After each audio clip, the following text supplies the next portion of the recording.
यहूदी और ईसाई को अपना दोस्त ना बनाओ, इसलिए कि वो आपस में एक दूसरे के दोस्त हैं। तो बात इतनी भी काफी थी, लेकिन फरमाया अल्लाह ताला ने वमन यतवल्लहुम मिनकुम, जो तुम में से उन्हें अपना दोस्त बनाएगा। तुम्हें मना कर दिया है, हमने रोक दिया है कि दोस्त बनाना।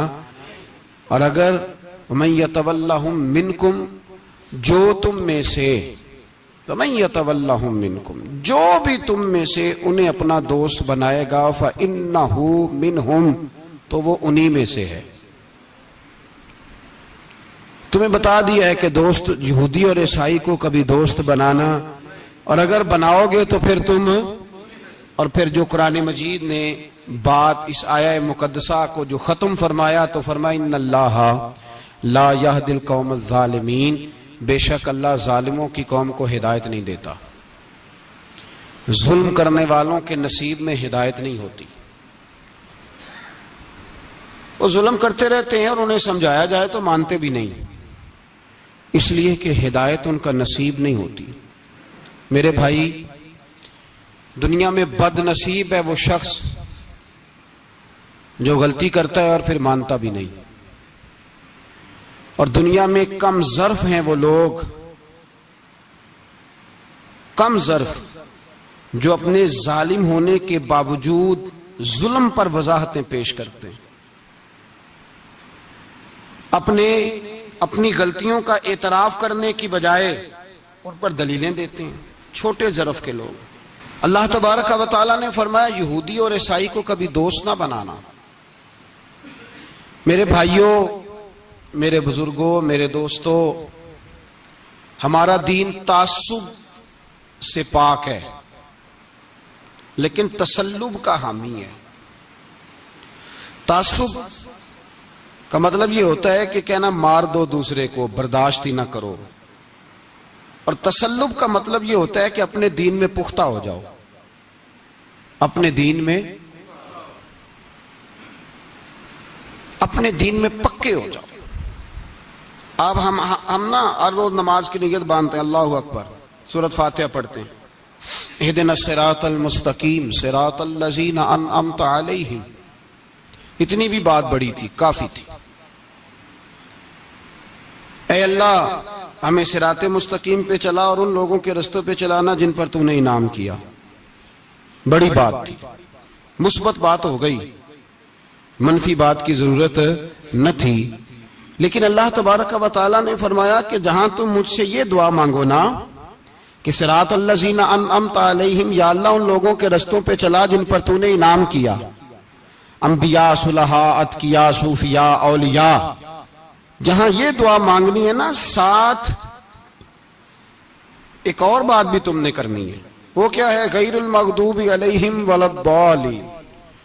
ऐ अल्लाह, उनसे हमें बचा जिन पर तेरा गजब हुआ, उनके रास्ते पे न चलाना जिन पे तेरा गजब हुआ और जो गुमराह हो गए। अब दो बातें समझ में आई कि मोमिन को अपने अकीदे से प्यार करना है और काफिर के अकीदे से इजहार बेजारी करना है, उनके नजरिए से, उनके अकीदे से नफरत करनी है। काफिर के अकीदे और नजरिए से, इसका क्या मतलब है? तसल्लुब का मतलब होता है अपने दीन में पक्का होना। दो तीन जुमलों में बात समझाता हूं, अगर आपकी समझ में आई तो बड़ा बेहतर होगा। दो तीन जुमलों में तसल्लुब, पक्का होना, इसका क्या मतलब है? इसका मतलब यह है कि अपनी आंखों पर जो तुमने ऐनक लगानी है वो दीन की ऐनक लगानी है। जो चीज भी देखनी है वो दीन की आंख से देखनी है। जो कुछ भी तुमने चाहना है, बड़ी बात कर रहा हूं अगर आप समझे तो, जो भी तुमने देखना है दीन की ऐनक से देखना है। जो तुमने चाहना है वो दीन के दिल के साथ चाहना है, और जो तुमने सोचना है वो दीन के दिमाग के साथ सोचना है।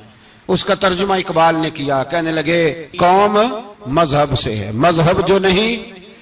कौम किससे है? कौम मजहब से है, मजहब जो नहीं। और फाजिल बरेलवी कहते हैं दहन में जुबान तुम्हारे लिए और बदन में है जान तुम्हारे लिए। हम आए यहां तुम्हारे लिए तो उठे भी वहां तुम्हारे लिए। अपनी हर चीज, हर नुक्ता नजर में पहले दीन, उसके बाद कोई और। काफर के अकीदे से। हमारे जमाने में ना फलसफी, मंतकी, अदीब, शायर, मलंग, तलंग, ये बड़ी जमातें, खिचड़ी है, खिचड़ी। अब वो खिचड़ी एक नया दर्श देती है। वो खिचड़ी ये कहती है कि ये सारे ही अल्लाह को पुकारते हैं, सारे उसी के नाम हैं। ये सारे, हमारे एक साबिक वजीर आजम ने भी कहा था, एक नौजवान की आदत दी है घसी पिटी जमात ने, वो भी यही कहते हैं। होली पे भी चले जाओ, दिवाली पे भी चले जाओ, हिंदुओं के मंदिर में भी चले जाओ, वो कहते हैं सारे उसी के नाम है। जो बुत को पुकार रहा है वो भी उसी को ही पुकार रहा है, माअज़ल्लाह। जो राम राम कह रहा है वो भी बात असल वही है। वो बेवकूफ हो। अगर बुत को पुकारने वाला भी किसी न किसी रंग में अल्लाह को ही पुकार रहा था, माअज़ल्लाह, तो फिर नबी पाक सल्लल्लाहु अलैहि वसल्लम को क्या जरूरत थी बुतों का मुकाबला करने की? तुमने तो सारा दीन ही मशकूक कर दिया है, हर शय मशकूक हो गई। जो बुतों को पुकार रहा है वो भी उसी को पुकार रहा है, जो राम कह रहा है वो भी उसी को कह रहा है, जो पत्थर पूज रहा है वो भी। क्या तमाशा लगाया हुआ है। अल्लाह तबारक व तआला तो इतना गयूर है, वो कहता है इन्नल्लाह ला यगफिरु व युशरका बिही व यगफिरु मा दून ज़ालिका लिमन यशा। मैं हर चीज बख्श दूंगा, मेरे साथ किसी को शरीक ना बनाना, मैं उसकी माफी नहीं दूंगा।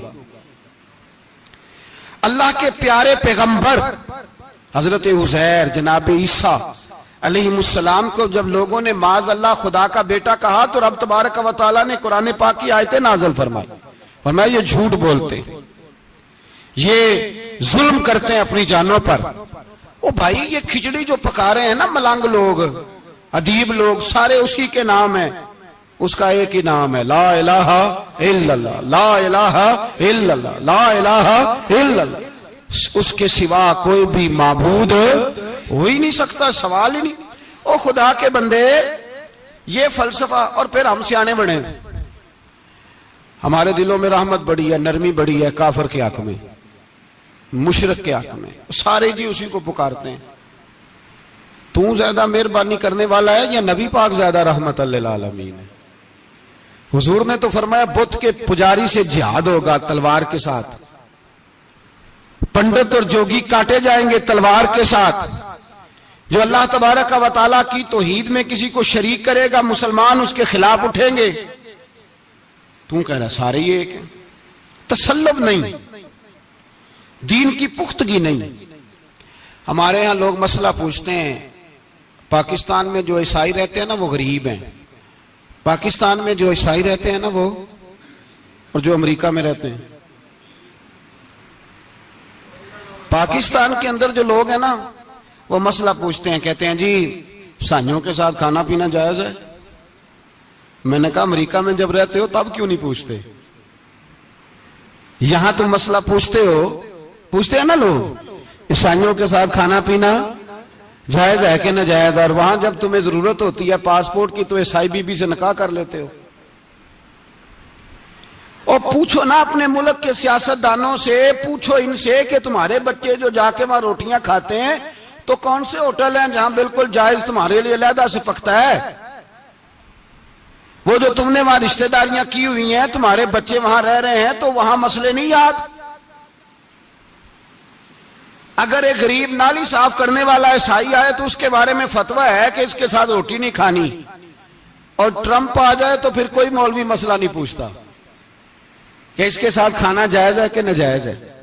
हमारा वो जो कुफर के मामले में इजहार बेजारी था, नफरत, काफिर के अकीदे से, हम कभी नहीं कहते कि ईसाइयों के मंदिरों को आग लगा दो। कभी जुलूस लेके गए हैं कि मंदिर गिराना है?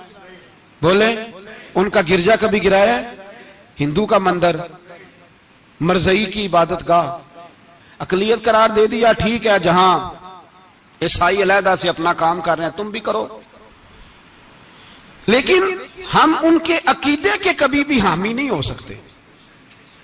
अगर कहें कि ईसाई भी सही कह रहा है, हजरत मरियम को अल्लाह की बीवी कह रहा है, जनाब ईसा को अल्लाह का बेटा कह रहा है, और तू कहे सारे उसी के नाम है, तो ये बात तेरी दुरुस्त, इसलिए कि हम तो रोज कहते हैं कुल हुवल्लाहु अहद अल्लाहुस समद लम यलिद व लम यूलद, न किसी का बाप है न किसी का बेटा है। वलम यकुल लहू कुफुवन अहद, उसका तो कोई हमसारी नहीं, उस जैसा दूसरा कोई है ही नहीं। तो भाई जिस अकीदे का तो ऐलान कर रहा है, जो आदमी तेरे अकीदे के खिलाफ चल रहा है, उसको तूने सही कैसे कह दिया? ये कैसे हो गया? तो मेरे भाई, इस्लाम ये कहता है कि असास, बुनियाद, नजरिया, तो अपने नजरिए पे नाज करेगा, दूसरे के नजरिए से इजहारे बेजारी करेगा। और भाई जागो और बस कर दो, जाग जाओ। असास, बुनियाद, नजरिया असल है, और असल पर समझौता हो सकता हो ही नहीं सकता। बुखारी शरीफ में एक हदीस है, बात मजबूत करने के लिए अर्ज करता हूं। हजरत याहया एक ताबी बुजुर्ग है, वो कहते हैं हजरत अब्दुल्ला इब्न उमर रदी अल्लाह ताला अन्हु मेरे पास आए तो मैंने उनसे कहा, हुजूर हमारे मोहल्ले में एक जमात रहती है मुसलमानों की, वो नमाजें भी पढ़ते हैं, रोजे भी रखते हैं, ज़कात भी देते हैं, हज भी करते हैं, बस तकदीर को नहीं मानते। सिर्फ एक चीज के इनकारी है, तकदीर के। तो क्या हुक्म है? तो आप फरमाने लगे, उनसे कह दो कि हमारा तुम्हारा कोई ताल्लुक नहीं, उनसे कह दो हमारा तुम्हारा कोई रिश्ता नहीं, हमारा तुम्हारा कोई किसी किस्म का राबता। और फरमाया उनको बता देना कि रसूल पाक के सहाबी ने फतवा दिया है, जितनी मर्जी नमाजें पढ़ो, जितने मर्जी रोजे रखो, और ओहद पहाड़ के बराबर अगर तुम्हारा दिल करे तो सदके करो, पर तुम्हारा कोई अमल अल्लाह की बारगाह में कबूल नहीं, जब तक तुम्हारा अकीदा सही नहीं, जब तक तुम्हारा नजरिया ठीक नहीं, उतनी देर तक कोई अमल अल्लाह की बारगाह में तुम्हारा काबिल कबूल नहीं। असास पर, बुनियाद पर कोई समझौता हो सकता, बुनियादों पर समझौते नहीं होते भाई। और एक होता है गुनाहगार, एक होता है गद्दार। गुनाहगार और गद्दार में बड़ा फर्क होता है। एक आदमी शराब पीता है, किसी ने उसको मना किया तो उसने कहा यार मेरी गलती है, आइंदा नहीं पीऊंगा, वो गुनाहगार है। एक ने कहा नहीं पीनी चाहिए, वो काफिर है। एक नमाज नहीं पढ़ता, उसको कहा पढ़, बहाने लगाता है, कपड़े नहीं सही, रमजान से शुरू करूंगा, कोशिश है बस, वो गुनाहगार है। एक कहता है नमाज पढ़नी नहीं चाहिए, वो काफिर है। एक के जेब में पैसे थे, हज करने नहीं गया, बहुत बड़ा गुनाह किया। एक कहता है हज करना ही नहीं चाहिए, वो काफिर हो गया। ओ भाई, गुनाहगार और होता है, गद्दार, दोनों में फर्क है। अब तो गद्दारियां हो रही हैं, सरेआम हमले हो रहे हैं, हुकूमतों पर प्रेशर है। यूरोप 1 मिनट से पहले मरज़ई को वीजा देता है, कादियानी को वीजा देता है। ये सुपर काफर है कादियानी और मरज़ई, और बड़ी जिम्मेदारी से कह रहा हूं, ये कल भी काफर थे, आज भी, कल भी काफर थे और आज भी, और कयामत तक। और अगली बात सुन लो, मन शक्का फी कुफर ही फकद कफर, जो इनके कुफर में शक करे वो भी काफर है। सुन लो, ये फतवा दे देना बेशक जिसको मर्जी। मन शक्का फी कुफर ही फकद कफर, जिस बंदे ने मरज़ई के, कादियानी के काफर होने में शक किया, वो बंदा भी पक्का काफर है, पीटा काफर है, जिसने इनके काफर होने में। जेड़े आकर सानू पता ही नहीं लगा असी की कर बैठे, उनके लिए कोई कानून नहीं। वो जिसने कहा है ना मरज़ई, उसका कानून बदलना है, उसको एक पर्ची तेरी मेरी भी शामिल है। ऐसे ही ना कहना कि वो बड़े बेईमान निकले, काफर निकले, तूने भी ठप्पा लगाया है, तू साथ है, तू शामिल है। जब कौमी असेंबली में ये करारदाद पेश हो रही थी तो उनको वोट देने वाले उनके गुनाह में शरीक थे, मुजरम थे, साथ शामिल थे। उनको माफी नहीं मिलेगी, उनको लंबी तौबा करनी पड़ेगी अल्लाह की बारगाह में, उन्हें आंसू बहाने पड़ेंगे उनको ठप्पे लगाने की वजह से। बचना जाया करो कि हुक्मरान बुरे हैं तो हम बड़े नेक परहेजगार हैं, ठप्पे लगाने वाले साथ शरीक है जुर्म। कहते पता ही नहीं चला। कैसे पता नहीं चला? कैसे पता नहीं चला? ये तो जो मदहोश होते हैं उन्हें पता चल जाता है ये नबी पाक की इज्जत की बात हो रही है। बंदा मदहोश हो ना, मदहोश, बेहोश हो मुसलमान, रसूलुल्लाह की बात हो तो उसकी भी आंखें खुल जाया करती है। और तुम जागते पढ़े लिखे असेंबलियों में बैठे मालदार, तुम पता ही नहीं चला कानून बदल गया, खबर ही नहीं हुई। ये धोखा किसी और को देना।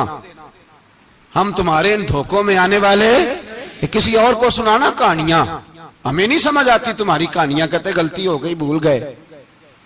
और वजीर आला साहब कहते हैं उसको निकाल देना चाहिए। किसने निकालना है ना तमाशा। कहते हैं उसको निकाल देना चाहिए जिसने इस कानून में, तो किसने निकालना है? हुकूमत तो आपकी है, तो कौन निकालेगा? शर्म करो, मर जाओ डूब के। ये तुम्हारा तरीका है? जुर्म करते और जुर्म करके कहते हो नहीं नहीं निकाल देना। कौन निकालेगा? निकालो, पता चले तुम्हारा। अमीर मिल्लत पीर जमात अली शाह साहब मुहद्दिस अलीपुरी रहमतुल्लाह अलैह, पीर साहब फरमाते हैं जब पाकिस्तान बन रहा था तो हम नबी पाक सल्लल्लाहु अलैहि वसल्लम की अजमतें बयान किया करते थे। हम कहते थे लोगों पाकिस्तान बनेगा तो उसमें नबी पाक का निजाम आएगा, गरीब अमीर का फर्क मिट जाएगा, उसमें कोई बरादरी नहीं होगी, एक बरादरी होगी जिसका नाम मुसलमान होगा। उसमें छोटा बड़ा अमीर गरीब एक ही सफ में खड़े हो गए, महमूद व अयाज, ना कोई बंदा रहा ना कोई बंदा नवाज। ये पाकिस्तान होगा। और कहते हैं हिंदू पंडित तकरीरें करते थे, ओ वहां नबी पाक का निजाम नाफज होगा, माज़अल्लाह हाथ कटेंगे, गर्दनें कटेंगी, बड़ा वो माज़अल्लाह मुखालफत करते थे। वो क्या पता था कि बाद में यहां भी सारे वही तमाशे होंगे जो वो कह रहे हैं। तो पीर साहब कहते हैं कि जगह हिंदुओं का जलसा था, हिंदुओं का पंडित तकरीर कर रहा था, वहां सारे हिंदू बैठे थे। तो उस पंडित ने ना तकरीर करते करते नबी पाक की शान में कोई बेअदबी कर दी माज़अल्लाह। क्योंकि सारे हिंदू थे, कोई मुसलमान नहीं था। एक मलंग बैठा था दूर, उसने दौरी डंडा पकड़ा हुआ था और कोई अपनी मौज का काम कर रहा था। आपको पता है उनके पास जो डंडा होता है बड़ा रंगीन होता है, को स्पेशल बनाया होता है उन्होंने। तो बैठा था मलंग। मैंने कहा बेहोश भी हो ना, जो बेहोश हो मुसलमान, रसूलुल्लाह का नाम आए तो उसकी भी आंखें खुल जाया करती है, तेरी बंद की बंदी रह गई है, कैसे हो गया? हाथ में डंडा था और वो अपने काम लगा हुआ था। जब उसके कानों में स्पीकर की आवाज आई ना कि नबी पाक के बारे में बात की है, तो डंडा उठाया, पीछे से स्टेज पे चढ़ गया। और हिंदुओं ने समझा मलंग आदमी है, इसने क्या करना है। आया पंडित के पास और वो कहता है मैंने 3 डंडे इतनी जोर से मारे कि चौथे की जरूरत ही ना पड़ी। इतनी जोर से 3 डंडे सर पे मारे कि चौथे की जरूरत है उसकी फिर आवाज ही निकली, मर गया वो। मुझे पकड़ा, जेल में फेंक दिया। अमीर मिल्लत पीर जमात अली शाह साहब कहते हैं मैं अमृतसर की जेल में मिलने गया और मैंने उसके सामने खड़े होके कहा, मैंने कहा बेलिया, ना तू नमाज पढ़े, ना तू रोजा रखे, ना तू मस्जिद आए, ना तू कोई और काम करे, और इतना बड़ा तूने काम किया, गुस्ताख मार दिया। तो पीर साहब कहते हैं वो मलंग अपने पैरों पे उठ के खड़ा हो गया और उसकी आंखों में आंसू थे और मेरी तरफ देख के कहने लगा, पीर जी मैनू लम्मियां गल्लां ते नहीं आउंदियां, मैं अनपढ़ हां, चोखा ते ने मैनू पता, गुनाहगार हां, बड़ा गुनाहगार हां, बड़ा गुनाहगार हां, बड़ा गुनाहगार, बड़ा गुनाहगार हां, पर कसम अल्लाह दी इज्जत दी मैं गुनाहगार हां पर अपने नबी दा गद्दार नहीं, गुनाहगार हां पर रसूलुल्लाह दा गद्दार कोई बात नहीं। अगर कोताहियां करता हूं तो अब ये तो नहीं ना हो सकता कि ऊंची और सुच्ची सरकार की को मेरे सामने बेअदबी करके चला जाए। ये तेनू पता ही नहीं लगा, तू कहता खबर ही नहीं हुई, कब हो गया पता ही नहीं था, वजाहतें देता फिरता है। और कुछ मौलवी मुल्ला जो धब्बा है दीन के नाम पे, वो वजाहतें देते फिरते हैं, कहते हैं मुनाजरे कर लो, शर्म करो। दीन के नाम पर वोट मांग के असेंबलियों में जाते हो और वहां जाके इन बेईमानों की गोदों में बैठ जाते हो, तुम्हें हया नहीं आती। और नबी पाक की बात आए तो फिर भी तुम्हारी गैरत जोश नहीं मारती, फिर भी दलीलें देते फिरते हो। मेरे रसूल पाक अलैहिस्सलातु वस्सलाम के गुलामों, याद रखो दीन में तसल्लुब पैदा करो, मजबूती। कल लोग मसले पूछा करते थे कि सहाबी का अहले बैत का बेअदब है तो उसके जनाजे पे जाएं कि ना जाएं। अब नहीं लोग पूछते, अब हमारे दिलों में फतवे ज्यादा आ गए हैं, मर्जी करते फिरते हैं।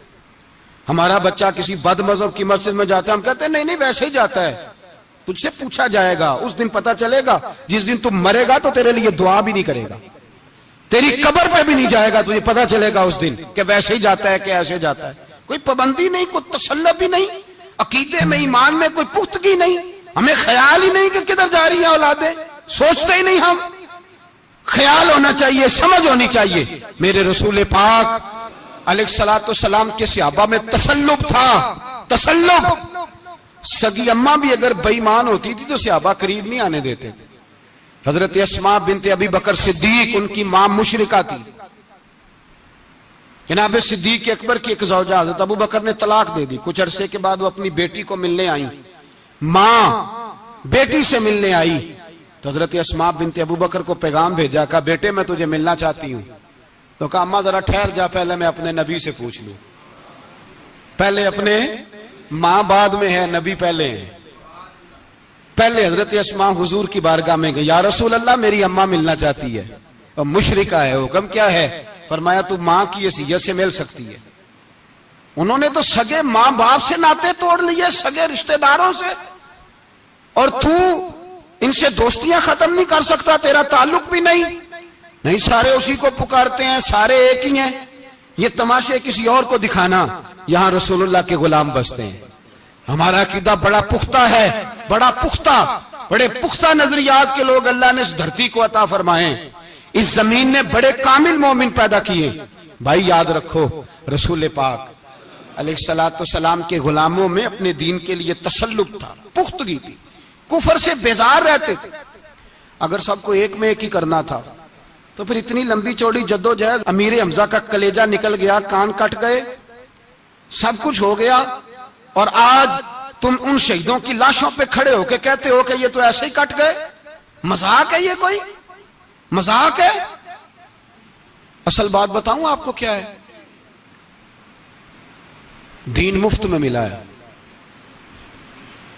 और जो शय मुफ्त मिल जाती है उसकी कदर नहीं होती। कदर दीन नबी दा एक ही जानन दुनियादार कमीने, दीन नबी दा जानन वाले सौंगे विच मदीने। तुझे क्या पता, तुझे क्या खबर इस दीन की? कोई खबर ही नहीं।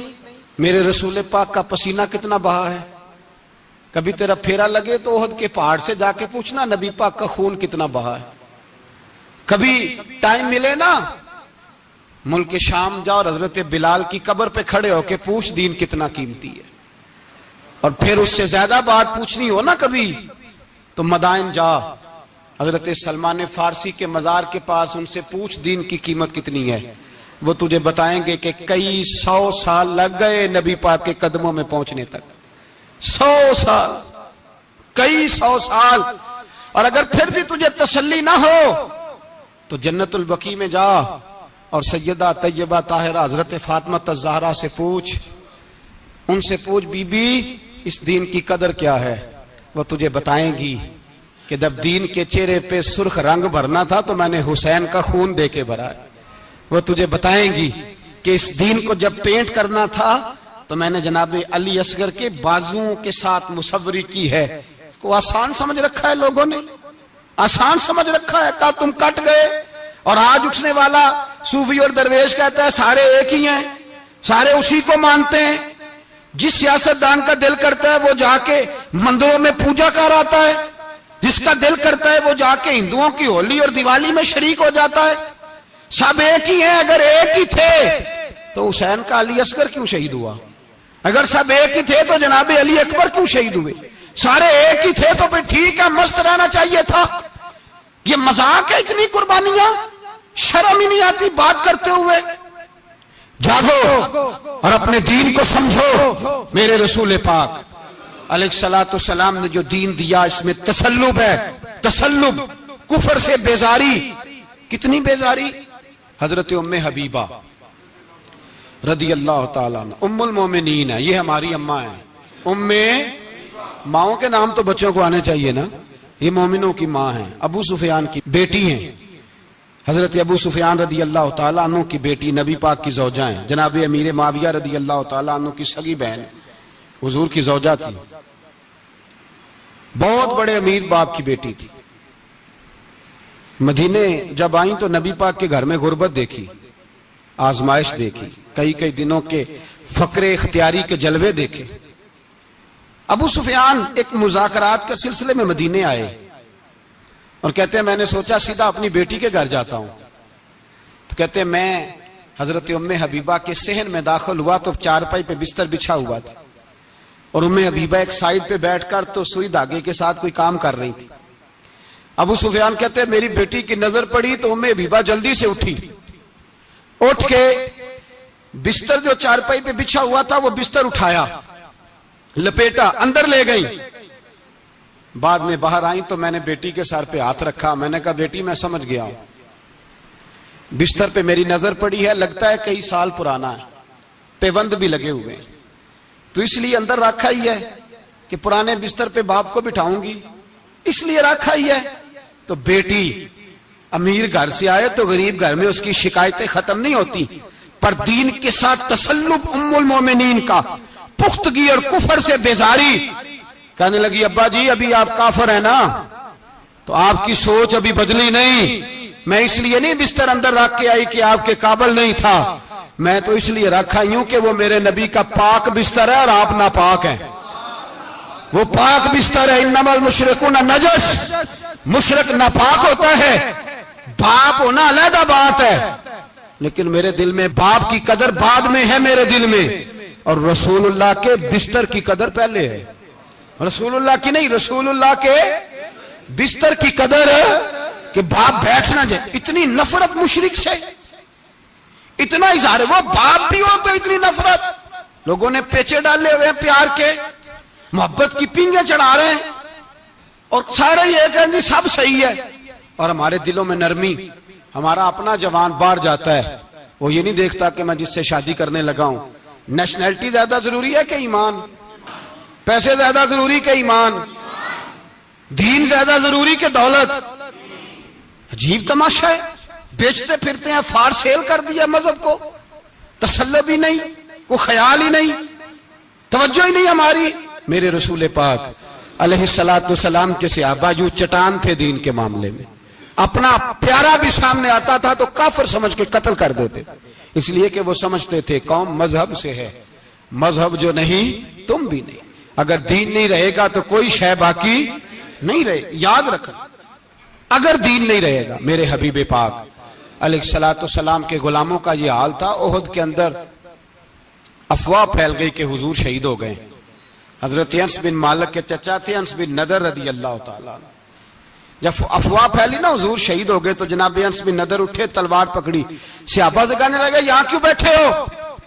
कहा हुजूर शहीद हो गए तो हम क्या करें? फरमाया हुजूर शहीद हो गए तो हम जिंदा रह के क्या करेंगे? यहां क्यों बैठे हो? हमारा जीना भी मुस्तफा के लिए, मरना भी मुस्तफा के लिए। अगर हुजूर अलैहिस्सलातु वस्सलाम विसाल कर गए तो उठो, उन बेईमानों से लड़ते हैं जिन्होंने मुस्तफा को शहीद किया है, उठो।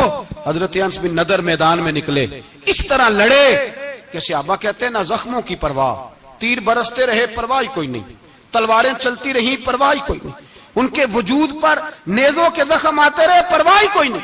हजरत अनस बिन नदर इतना लड़े कि शहीद हो गए, और जब शहादत के बाद उनकी लाश देखी तो 80 जख्म नजर आए, तलवारों के, नेजों के 80 जख्म। हुजूर के लिए उन लोगों ने जाने दे दी, परवाह ही नहीं की। यहां इस मसले को हमारे यहां लोग समझते ही नहीं। खत्म नबुव्वत का मसला बड़ा हसास मसला है। मा काना मुहम्मदुन अबा अहदिन मिर रिजालिकुम वलाकिन रसूलुल्लाह व खातमन नबिय्यीन।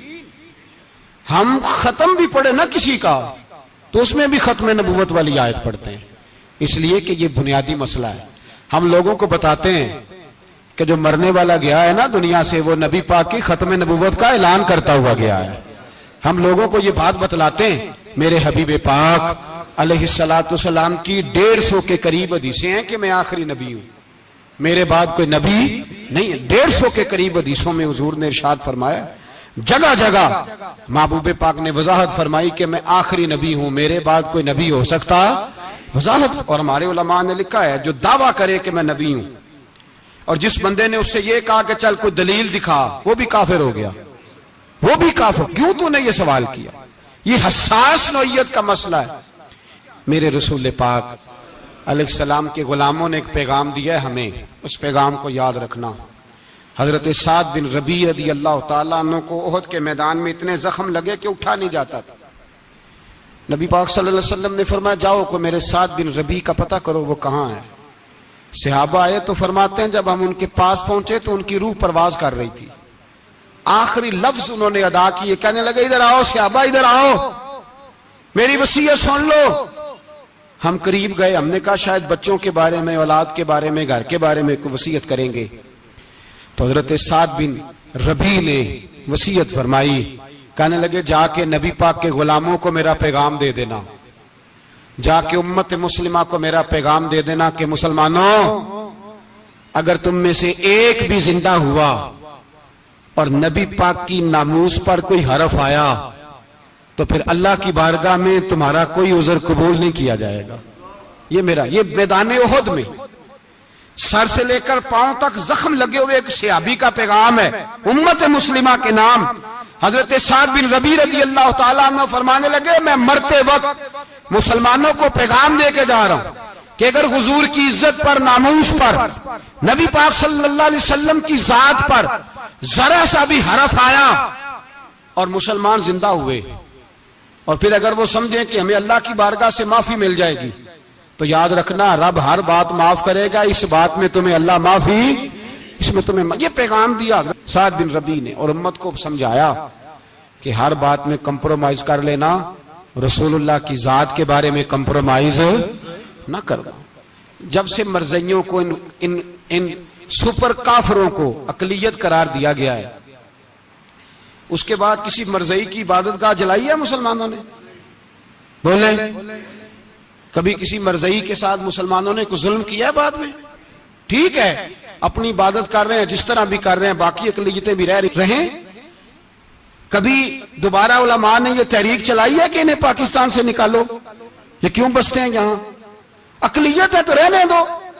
जी, जो बेईमान है, काफिर है, उसे घसीट के दीन में क्यों लाते हो? जब वो आना नहीं चाह रहा, उन्होंने उस काने बेईमान को नबी माना हुआ है, वो उसको पैगंबर मानते हैं, कभी जिल्ली नबी मानते हैं, कभी बरूजी नबी मानते हैं, पूरी दुनिया में नेटवर्क बनाया हुआ है, हर जगह ढंढोरा पीटते फिरते हैं। वो कहते हैं खातम नबीयीन का माना यह है कि नबी पाक तो मोहरे लगाने आए हैं, बड़े नबी आ सकते हैं। उनका अकीदा यह है कि मिर्जा मुस्तकिल नबी नहीं था, वो हुजूर का साया बन के आया था। वो माज़अल्लाह, जिस नबी का अल्लाह पाक ने ज़ाहिरी हयात में साया नहीं बनाया, ये काना साया बनेगा नबी पाक का? उस बेईमान को वो अपना पेशवा मानते हैं। चलो छोड़ो, जो काफिर को अपना पेशवा माने वो बंदा सही होता है? चलो नबी नाम ही माने, पेशवा माने, वो सही होता है? इतने पक्के बेईमानों और काफिरों को तुम लोगों ने गुंजाइश देने के लिए सिर्फ मगरबी ये जो बनाना चाहते हैं ना, ये अपने ऊपर से लेबल उतारना चाहते हैं कि नहीं जी नहीं, हम तो सबको लेके, वो तो कई दफा कह चुके हैं जी सारे उसी को पुकारते हैं ना, सारे उसी को नहीं पुकारते, उसको अगर सही पुकारते हैं तो मुसलमान पुकारते हैं, बाकी उसको सही पुकारते कि झूठ बोलते हैं, मिलावट करते हैं, शिर्क करते हैं, कुफर करते हैं। और अल्लाह की बारगाह में कुफर और शिर्क की कोई माफी, ये दुनिया को बताना चाहते हैं नहीं जी नहीं, हम बड़े नरम हैं, हम बड़े ऐसे हैं। हम कोई नरम नहीं, कोई नरम नहीं, हम नरम हैं रुहमाओ बैनहुम। लेकिन अगर अकीदों को छेड़ोगे, रसूलुल्लाह की इज्जत और नामूस और खत्म नबुव्वत को छेड़ोगे, तो इकबाल कहते हैं हम बड़े नरम है, इतने नरम है जैसे रेशम होता है, हो हल्का है, यारा तो बरेशम की तरह नरम, और रिज़्मे हक को बातिल हो तो फौलाद है मोमिन। फिर हम नरम नहीं, फिर हमारे अंदर बड़ी सख्ती है, बड़ी सख्ती। हजरत अबू बकर सिद्दीक सबसे ज्यादा नरम थे, पर खत्म नबुव्वत का मामला आया तो सबसे ज्यादा सख्त हजरत अबू बकर सिद्दीक साबित हुए, सबसे ज्यादा। हम बड़े सख्त हैं, बड़े सख्त। चेक ना किया करो मुसलमानों के ईमान को, टटोला ना करो। मेरी आपसे भी अपील है कि ऐसे ही को बंदा अगर आपके घर आ जाए ना और आके कहे मैं फलां साहब हूं, तो रोब में ना आया करो, उससे पहले पूछा करो यूं तो सैयद भी हो, मिर्जा भी हो, अफगान भी हो, तुम सभी कुछ हो, बताओ कि मुसलमान भी हो। बस कर दें, अब बस कर दें, उन लोगों के हाथ मजबूत कर दें जो हाथ बढ़ाते हैं तो नबी पाक की खत्म नबुव्वत पे ही डाल लेते। उनके हाथ मजबूत करने बंद करो, बंद करो उन जालिमों के हाथ मजबूत करने। हुजूर आखिरी नबी हैं, बोलिए नबी पाक, सारे बोलिए हुजूर। हुजूर के बाद जो किसी और को नबी माने वो कल भी काफिर था, आज भी, कयामत तक वो। जो उसके कुफर में शक करे वो भी, जो मिर्ज़ई कादियानी के कुफर में शक करे वो भी काफिर है। मर जाए तो मुसलमानों के उस कब्रिस्तान में उसका दफन होना जायज है, मुसलमान का उसके लिए ताज़ियत करना जायज है, मुसलमान का उसके दिल उसके हक में नरमी पैदा करना जायज है? नहीं। मुसलमान का उस शख्स के बारे में किसी किस्म की गुंजाइश देना जायज है? कल भी काफिर थे, आज भी काफिर है, कयामत तक काफिर रहेंगे। मुसलमान वो रहेगा जो कहेगा कि नबी की हर शान को हम मानते हैं, हुजूर खातमुन नबीयीन है, जुबान से इकरार करते हैं और दिल से उस पर ईमान लाते हैं, वो बंदा मुसलमान रहेगा। हम हुकूमतों को समझाते हैं अपनी कब्रें खराब ना करो, अपनी आखिरत तबाह ना करो, ना बात थोड़ा सा वक्त है, तुम्हारे बाप दादा मर गए, उनका नाम भी कोई नहीं लेता, तुम भी दुनिया से जाओगे, खुदारा हम तुम्हें समझाते हैं, हम दर्दमंदाना अपील करते हैं, अपनी आखिरत बचाओ। ये असेंबलियां चंद रोजा, ये हुकूमतें चंद रोजा, उधर जाके देख लो शदरे में वक्त का बादशाह लेटा है, लेकिन कोई नहीं जाता। बादशाह था, उठता था तो दुनिया उठती थी, बैठता था तो दुनिया बैठ जाती थी। आज हमारे बहुत सारे नौजवानों को पता नहीं कि उस किसी बादशाह की कब्र भी है, बहुत बड़ा मकबरा बना, बड़ी सैरगाह बनी है, पर कोई जाता नहीं। चंद कदम रावी क्रॉस करके देख लो, दाता अली अजमेरी लेटे हुए। एक दिन के लिए भी छोटी सी असेंबली के मेंबर भी नहीं बने। मीरा ना अमीरां दे दीवे बल दे नहीं, सदा फकीरां दे ना, वो वाली हुकूमत करो इसके बाद तुम्हारी फातिहा भी कोई ना पढ़े।